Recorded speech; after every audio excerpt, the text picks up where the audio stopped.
Hi students, in this video we are going to see what is friction. You all know what is friction. What is it? It is a force which opposes motion, isn't it? So we are going to study in detail about friction in this section. Now, if you are asked to define what is friction, what will you say? Whenever a body moves or tends to move over the surface of another body, a force comes into play which acts parallel to the surface of contact and opposes the relative motion. This opposing force is what we call the friction. So, whenever body moves or tends to move, that is, even though there is no movement, if the object is trying to move over another surface, then definitely there will be opposing force which acts parallel to both the surface, and this force will try to prevent the motion of the object, and this opposing force is what we call friction. So the question is, what creates friction? What is the cause of friction in objects? And before going to the cause of friction, we have to study two terms which is very familiar to you, that is apparent area of contact and actual area of contact. Apparent area. Now imagine I have a book, isn't it? And I have kept this phone over the book. Now if you know, book is having very smooth surface, phone base also it's very smooth, which means when we look, we will see the entire base of the phone is in contact with the book. That is what we call the apparent area of contact, the one which we see with our naked eye. But if you use a microscope and if you look into the book or the phone base, you can see there will be irregularities. Depending upon how much the surface is polished, the irregularities will vary and the entire base of the phone won't be in contact with the book.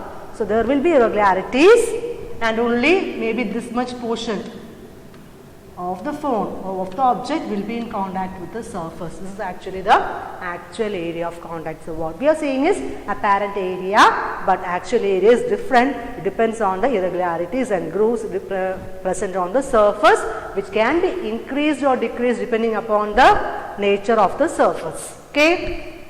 So what causes friction? Now, as the body is in contact with another surface, there will be a bond or interaction between the molecules or atoms present in that particular point with each other. So there is an interaction of atoms and molecules between the two surfaces at the point of contact, and this interaction creates a bond between them. Now when you are trying to move a body over the other, what happens? This interaction or the bond is being broken, and there creates a opposing force which is known as the friction. Okay, so the force of friction is due to the atomic or molecular force of attraction between the two surfaces at the point of actual contact, because when they are moving, the interaction is being hidden or means opposed, or the bond between the molecular interaction is being broken, and this creates friction in objects. Now we are going to see what are the different types of friction present in our nature. Basically, friction is divided into three, that is static friction, limiting friction and kinetic friction. Now static friction, static means what? Stationary. So stationary friction, friction present in stationary objects. Kinetic friction means kinetic, moving. So friction present created in moving objects. Now imagine I have kept a wooden block, a big wooden block on a surface. Okay, and I am trying to move the block by applying an amount of force. It's a heavy block, okay, it's a very heavy block. So initially maybe I will be applying a very small amount of force, the block is not moving. Again I am slowly increasing my amount of force, the block is not moving. Again I keep on increasing my force, and after some time you can see the block starts to move, and once it starts to move, then the force which I have to apply will be comparatively less than the initial cases. So this all depends upon the friction between the block and the surface. Now initially I told you I am applying a small amount of force, maybe 10 Newton. I am trying to pull the block away from me. The block is not moving, but whenever body moves or tends to move over another surface, what happens? An opposing force starts to act between them, and that opposing force is what we call the static friction. the force of friction which comes into play between two bodies before one body actually starts moving over the other. It is trying to move. Is what we call the static friction, and it is the static friction which prevents the object from or the block from being moved. Okay. Now next, what I want to move my block from there. So what must I do? I have to apply a little more amount of force, maybe a 20 Newton or a 30 Newton. While I am increasing the my applied force, what happens? The friction between the surfaces also increasing, and at a certain point, when my applied force becomes greater than the force due to friction, what happens? The block will start to move. At that instant when the block starts to move, the value of static friction will be maximum, and that friction is what we call limiting friction, and it is denoted by the letter F suffix x, max. Static friction is denoted by the letter F S. Okay, maximum value of static friction is what we call the limiting friction. The maximum force of static friction which comes into play when a body starts to move over the other surface is called the limiting friction. So it is a maximum value of static friction. So definitely we can write static friction is always less than or equal to limiting friction. Fs less than or equal to Fs of max. Clear? Now my body started, my wooden block started to move. So once it is started to move, what happens? The amount of force which I have to apply to make the body continue its motion will be comparatively less, and the friction which the body or the block encounters when it is moving is what we call the kinetic friction, denoted by the letter F suffix K. The force of friction which comes into play when a body is in a state of steady motion over the other surface is what we call the kinetic friction, and also kinetic friction is also less than the limiting friction. The maximum friction which a body friction which acts on a body is always the limiting friction. Okay, next we are going to draw a graph which connects the applied force with the frictional force. I told you initially I am applying a very small amount of force. Friction will also start to act on the body. Now as I am increasing the force, what happens? The friction produced by the surface to the block also increases. Then what will happen? It will reach the maximum value, and above the maximum value the body will start to move. So initially I am applying my force, say 1 Newton, 2 Newton, 3 Newton, etc. What happens? Friction produced on the surface also increases, reaches the maximum value. Then after some time the body starts to move, so the friction attains a steady value, and that is what we call the kinetic friction. So this much value is what we call the value of static friction, F suffix S. Then the maximum value of static friction is this much. It's what we call limiting friction, and after that what happens? The friction attains a steady value. So this is kinetic friction, Fk. Static friction, limiting friction. This is the maximum value of static friction known as the limiting friction, and also kinetic friction, Fk. Now I told you as the applied force is increasing, what happens? The static friction is also increasing. Hence static friction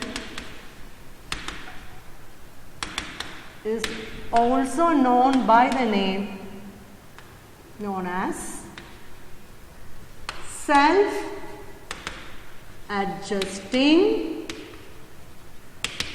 friction. Why is it known as self-adjusting friction? Because as the applied force increases, static friction also increases and reaches a maximum value. So depending upon the applied force, the friction is increasing. So it is known by the name self-adjusting friction.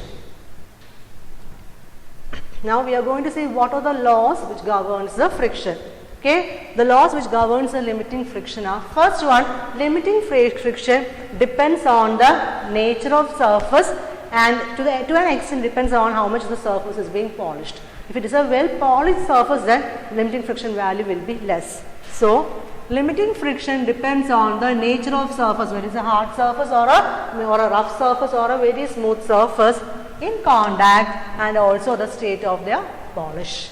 Second one, it acts in tangential to the two surfaces in contact and is directed in opposite to the direction of motion. This is common for all the friction cases. Means if suppose I am applying a force and making the body move in this direction, then frictional force, this is the surface, frictional force acts tangential to the surface in the opposite direction. So, frictional force is always directed in a direction opposite to the applied force.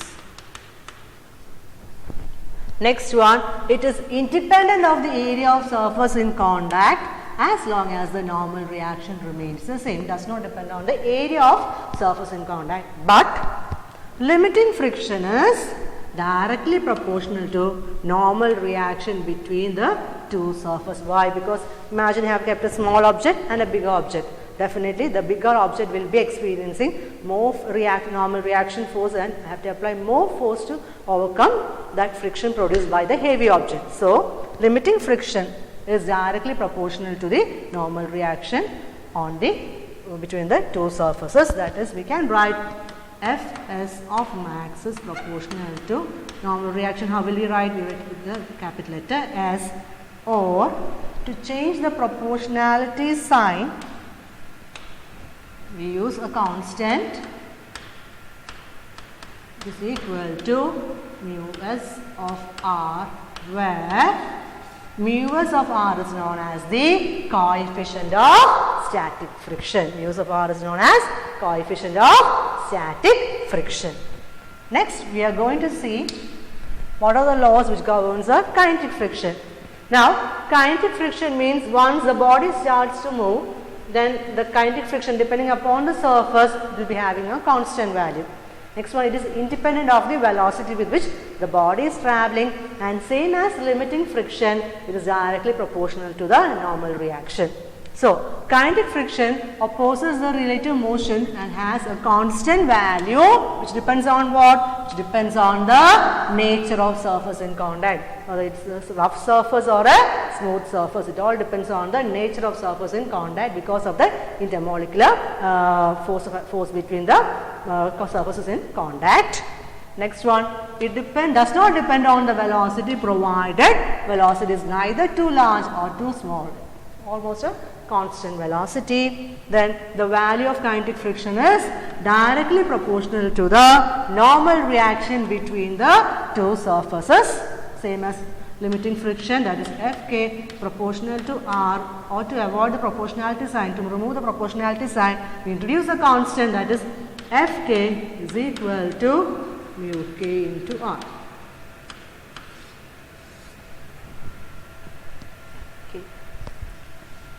So, students, next we are going to do a problem based on friction. Now, imagine, first we will read the question. What is the acceleration of the block and the trolley system shown in the figure if the coefficient of kinetic friction between the trolley and the surface is 0.04? That is, coefficient of friction means, kinetic friction means mu k is equal to 0.04, and the value of g is given as 10 meter per second. Since it is a coefficient, since it is a ratio, the units get cancelled, so it doesn't have any unit. Okay, so imagine this is a diagram. This is the surface. This is the surface. Okay, imagine it's a table or a surface, and a pulley is there. Okay, there is a trolley, and the mass of the trolley is how much? It is 20 kg. Okay, and it is connected to a string and passed through the pulley and connected to the weight at the end of the string, that is having a mass of 3 kg. Now, this is the diagram. Okay, now if you look at the diagram, you can see the rope is being pulled this side and it is coming down with an acceleration A, and T is the tension in the string. Now, as the trolley is moving forward, what happens? The frictional force comes into play and it tries to oppose the motion of the trolley, and since it is moving, friction encountered by it is kinetic friction Fk. So we have a trolley of mass 20 kg moving with an acceleration a. It is tied to a string and passed over a pulley and to a string to a mass of 3 kg on the other end of the string, and the mass mean weight of 3 kg is 30 Newton is coming down, and tension in the string is T and acceleration produced is A, and you are asked to find out what is the acceleration. You are asked to find out the value of A. So here also we have to solve and we have to make equations by using Newton's second law. Same as the previous problem, but in this case it is a moving body, so we have to take into account friction also. First we will take the case of the mass of 3 kg. Now if you look here, you can see weight of mass 3 kg is acting downwards. Okay, and also the weight is coming down with an acceleration A, while the tension is acting in the upward direction, isn't it? Which means effect of whom is more? Effect of weight is more. So how can I formulate the equation as? I can write it as 30 minus T is equal to MA. What is M? 3. What is A? That you are going to find out.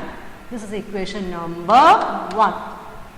Weight is acting downward, tension is acting upward, but since the weight is coming down, the acceleration A, which means effective weight is more, so 30 minus T is equal to 3A. Okay. Next, we are going to take the case of the trolley. Now if you look into the trolley, two forces are acting here. First one is the tension force, which is trying to pull the trolley forward, and what is the second force? It is the friction, which prevents the trolley from moving forward in the opposite direction. But in which direction is the trolley moving? It is moving in the direction of the tension force, which means effect of tension is more here. So we can write T minus Fk is equal to how much? 20A. But our aim is to find out the value of A from this equation. My question is, have they given the value of Fk here, kinetic friction? No, but they have given the value of coefficient of kinetic friction as 0.04. So how will you relate coefficient of kinetic friction to kinetic friction? It is Fk is equal to mu k into R. Now what is R? R is the normal reaction, which is equal to the weight. So I can write this is equal to mu k m into g. Now what is mu k? Value of mu k is 0.04. What is the mass of a trolley? It is 20. And what is the value of g given? Value of g is 10 meter per second square. So what is the answer? It is 8 Newton. Okay, so substituting the value of Fk in equation 2, we get T minus 8 is equal to 28. This is equation 3. Now how will I find out A from this equation? We have two unknown variables. Definitely use the mathematical method. I am going to write equation 1 once more down. I will get 30 minus T is equal to 3A. What will I do? This is equation 1. Add equation 1 with 3. T and T will get cancelled. 30 minus 8 is 22 is equal to 23A, or acceleration produced in the string is A is equal to 22 divided by 23 meter per second square. This is the answer. I hope it is clear to you. Once more I will explain how to formulate the equation. What must you do? You divide the entire system into two. First one is the weight, 30 Newton acting downwards, and second one is the trolley. So first we are considering the weight. Since weight is acting downward and acceleration is also downwards, how will you formulate the equation? Effect of weight is more, so I can write 30 minus T is equal to F is equal to MA, so 3A. Similarly, you take the trolley system. The trolley is moving forward with and the effect of tension is more when compared to effect of friction. That is why it is moving forward, isn't it? So I can write T minus Fk is equal to 20A. And then we find out what is Fk, substitute and equate and find the value of A as 22/23 meter per second square. Thank you.